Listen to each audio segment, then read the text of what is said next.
Hello, my name's Tom Brady and welcome to Open a Bottle by the Oxford Wine Company, a short form version of the Oxford Wine and Spirit podcast.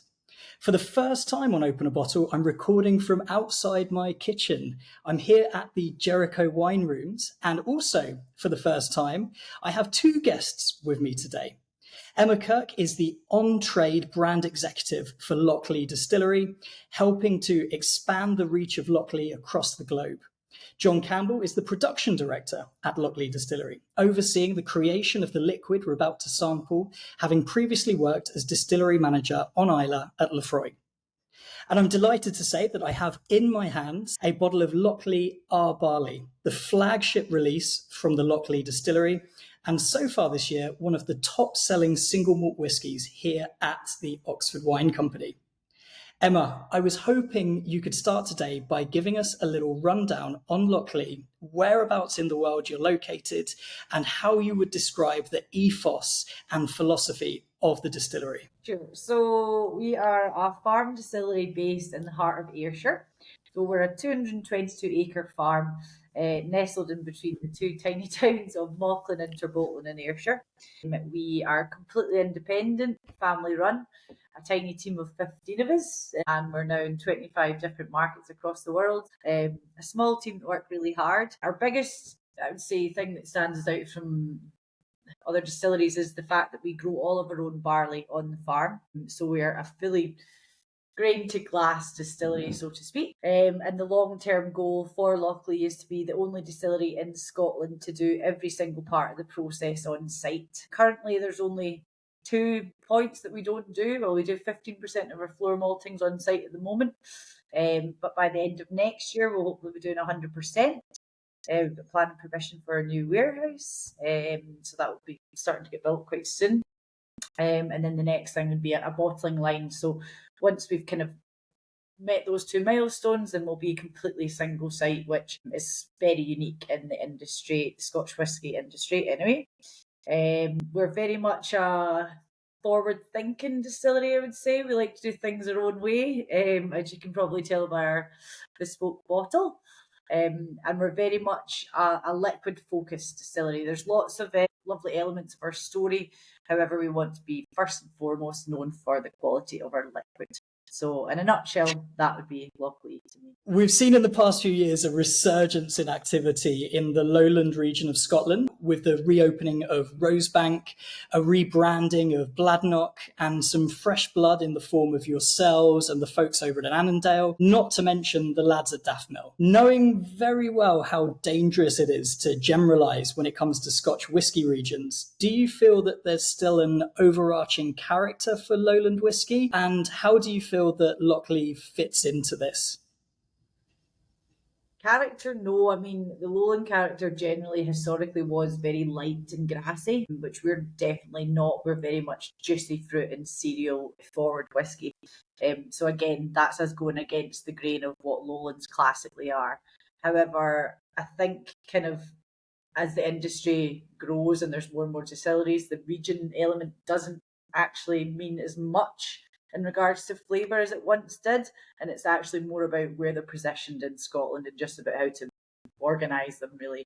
For me, being a lowland whisky is actually works in our benefit because it's one of the most underpopulated areas of distilleries, so to speak. So when it comes to menus and whisky bars and restaurants and things, you'll always find the lowland section is probably the most underpopulated, which for us is good because, we're not competing with as many other distilleries in the lowland area. But in regards to flavour regions, I'd say the one that probably sticks out for me would have to be Islay, really. But across the Highlands, Speyside is obviously a wee bit lighter as well, but again, a few distilleries are doing things their own way. So yeah, I don't believe that it means flavour now. It's more just where they're based, literally. In the country. So yeah, I think it works in our favour.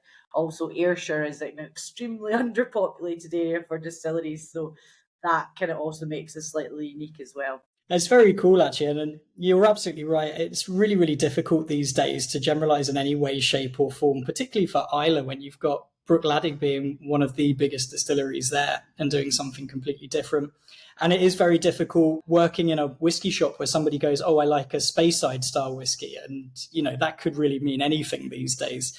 So you're absolutely right. And yeah, good on you for just carving out a little niche of the menu or the shop shelf as well. It's wonderful branding, to be fair. So I have in my hand a bottle of Our Barley, which I understand is the flagship bottling for the distillery. Emma, how would you describe the concept behind this release? So Our Barley was our first ever core expression. It still actually is our only core expression in our full range. And we wanted to have one core expression that, especially for the on-trade, you can focus on a core and getting menu listings because they're able to reorder, but we wanted to produce a whiskey that basically was accessible to all. So to give you a wee bit of history of Lochlea, when Jen and Neil were deciding to come up with the concept of Lochlea Distillery, they wanted to create a whiskey that was accessible to all, but was open and enjoyed by friends, like how whiskey should be drunk. So the way it's priced, it's a very good price point. So our premium product at the very bottom end of that premium price bracket. But in terms of flavour, for me, what I love about Our Barley, so it's obviously a mix of 3 different casks, so it's quite complex, but it's extremely smooth and well balanced at the same time. So you're getting all that Lochlea juicy fruit there, in my opinion, and obviously the kind of biscuity cereal undertones in the background. But with the 3 different cask types, you're getting a real deep honey sweetness from the Oloroso. I get a wee bit of like peppery spice rye elements coming through from the STR, and then the bourbon just rounding it off perfectly with all those kind of classic toffee vanilla undertones. I love the complexity, but the smoothness of it, and also because of the body of it, it holds itself really well in whiskey cocktails, which is something that we're working quite a lot on, being a kind of new and young brand. So it's my favourite whiskey out of all of the whiskies that we've got for sale. Yeah, I'm very passionate about Our Barley. Also non-chill filtered natural colours, so 46%. I think the cocktail element is something that's really coming back in a big way. Having had a career as a bartender before getting into drinks retail, it was always kind of the American whiskies that would be thought of for mixing, and Scotch was never given the credit as a component within a cocktail. But I've got to say, I've switched from Manhattans to Rob Roy's recently, and there's some incredible flavors coming out when you're mixing with vermouth and bitters and other ingredients. So it's definitely something that I would tell people to play about with. And with a bottle of Our Barley as well, I think it's great because you're not doing it with an 80, 90, 100-pound bottle of whiskey. So there's a little bit less guilt, perhaps, in doing it. I've gone and poured myself a little dram.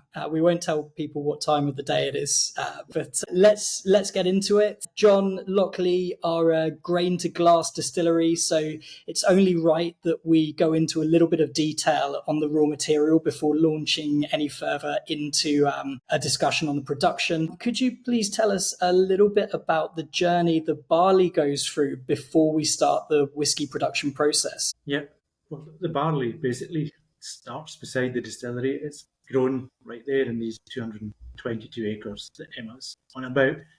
Normally harvested, hopefully end of August, beginning of September. It'll then basically, we'll put it into dormancy again, so just give it another wee sleep, give it a wee rest after working so hard to grow. And usually about the turn of the year, so the harvest that we will do in 1 year will basically work for the calendar year thereafter. So what then happens is about January, the barley goes through 2 processes. It can either be floor malted at Lochlea, which we do a small amount of, or in general right now, it will go to a malting plant. We'll get it malted there, and basically what this means is we turn the starches into soluble starches, and so we can extract the sugar out of them and make a kind of beer liquid when we add the yeast. And once we get to fermentation, there's a lot of discussion with the new generation of Scotch whisky distilleries and the English whisky distilleries as well. There's a big shift happening in terms of where the flavour creation happens. Traditionally, things like fermentation and distillation have been relatively quick, followed by longer periods of barrel maturation to get that flavour. Whereas a lot of the distilleries I speak to these days are flipping that model on its head. Where would you say Lochlea lies on the spectrum in terms of your standard fermentations, and what impact do those fermentations have on flavour creation? Yeah, so it's a good question, and I would say we're probably bang in the middle. We do some above what we would call shorter fermentations, which are 64 hours, and generally that would be probably average. We call them our shorts, and then we do longer ones, which are like 112 and 114 hours long, and they are definitely longer than normal for the industry as well. So we'll have a balance of kind of both. The reason for that is we use wooden washbacks, Douglas fir, and so we want some of that lactic acid in there because that'll produce nice fruit flavours in the distillation for us. So the longer we leave it, the more kind of basically slight infection you'll get, which will give you nice fruit flavours in the distillation. So I would say we're right in the middle. So we do some longs, we do some kind of standards. We basically use well-used yeast, a well-used distiller's yeast to get, again, really enhance these fruity flavours coming through as well. So I think we're a balance of old and new. And just a geeky one for me, the Douglas fir wooden washbacks, do you think personally there's an impact on flavour coming from these, or is it just because they look really cool? They do look nice, that is true. But no, they're there to produce a bit of infection, basically. And so what happens is the liquid goes inside, they're charred on the inside, and kind of like a barrel, the liquid will go in and it'll sit in these cracks. There'll be bits of yeast, there'll be all sorts of flavour compounds down the bottom. They'll produce a lactic acid, which in turn will, when you distill it, and you'll start to get some kind of just slightly different fruit flavours coming through as well. So like Lochlea, there's probably 3 or 4 ways we will try and get fruit flavours, both now and we're planning for different fruit flavours to appear in 15 or 20 years as well by the way we process the malted barley. And then moving on to distillation, what do the stills look like, and what is the key focus when it comes to your batch runs? Yeah, so the stills are very generic, and the wash still is just kind of normal kind of julep based standard wash still. Spirit still has a bubble ball in the middle of it, so it does get a bit more reflux going there. I think that's the thing we are looking for as well. We're looking for lots of copper contact because they will produce these nice kind of tropical fruit flavour. We'll start off very slow with distillation, first distillation, the wash distillation, and then we'll ramp it up after the first 4 hours. We'll try and keep that esters production as long as possible, and esters will produce these fruit flavours. The second distillation, we'll just take out the section that we want now, so it will be as normal, split into 3 parts. 4-shot run is 25 minutes, and then it'll be a very quick spirit run We'll on spirit probably at 75% volume and cut off at 67, so really high. And we're, again, moving it much, much further forward than a lot of distilleries, just so we don't get the heavier kind of, we want cereal and we want grassy notes, but not too much. So that's why we cut so high.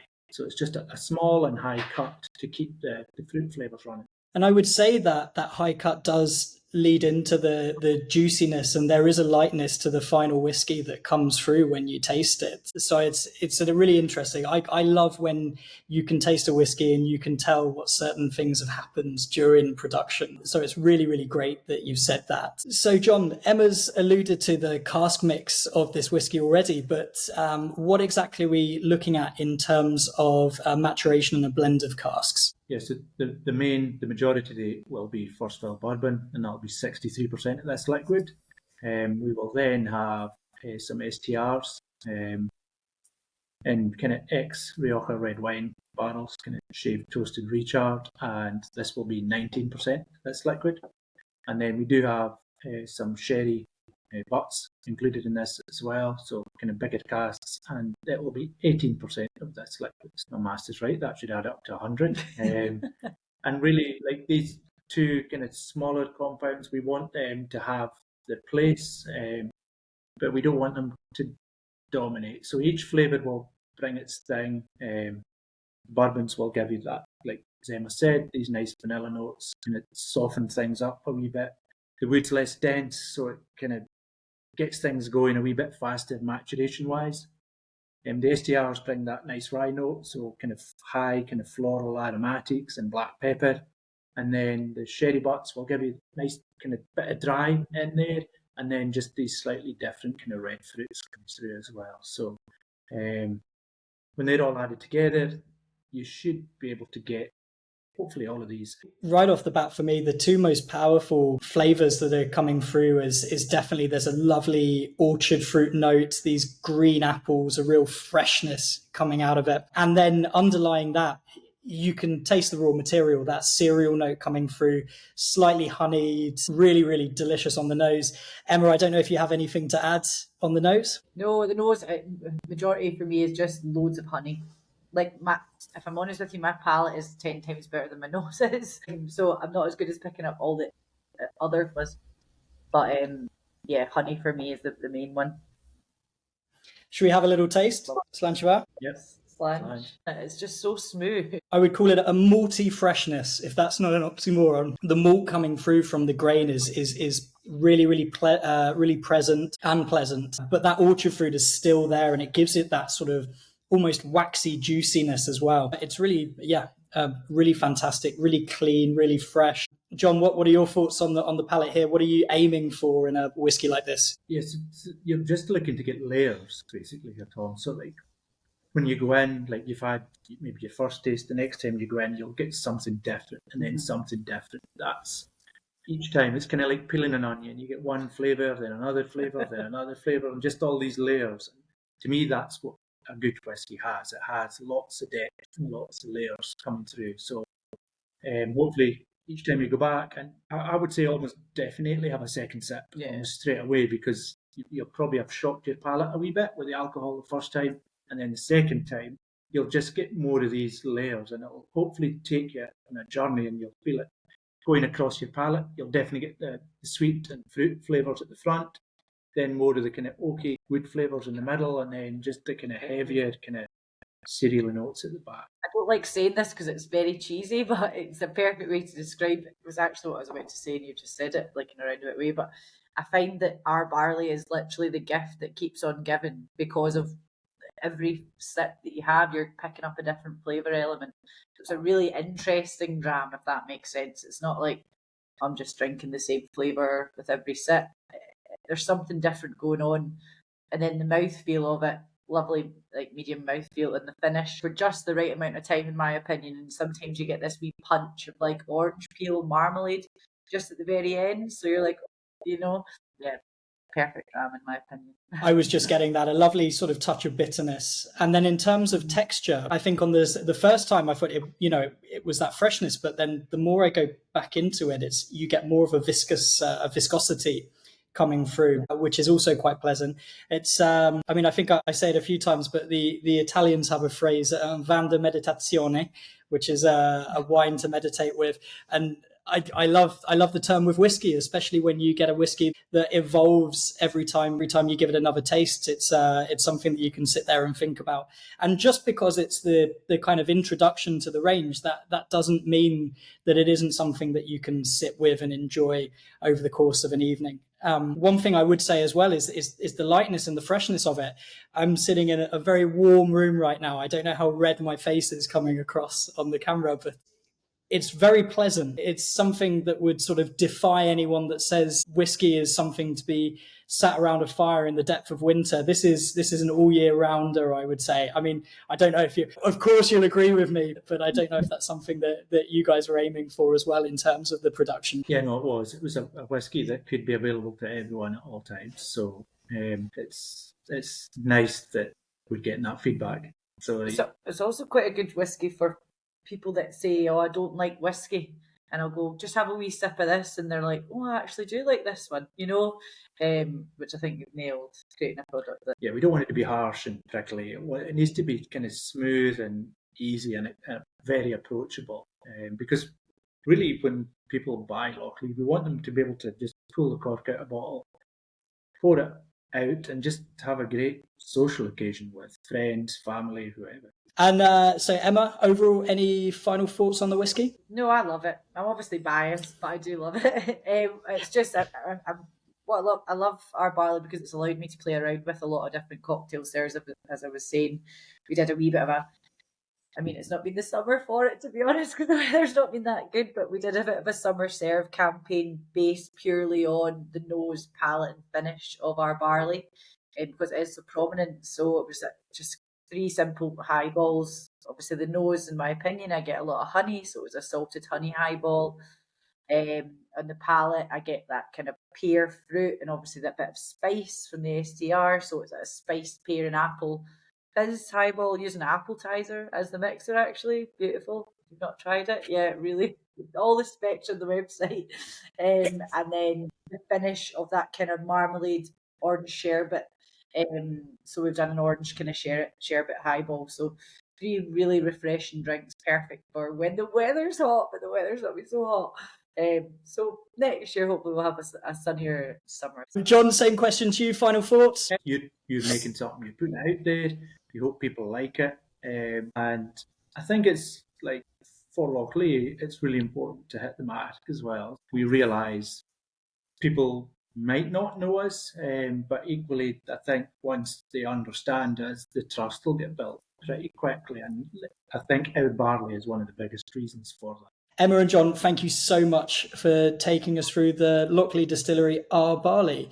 Before we finish, there's just enough time for some shameless shout-outs. Emma, how can we follow you? How can we follow Lochlea on social media? Sure. So Lochlea is just Lochlea Whisky. So our Instagram is run by our beautiful Sarah.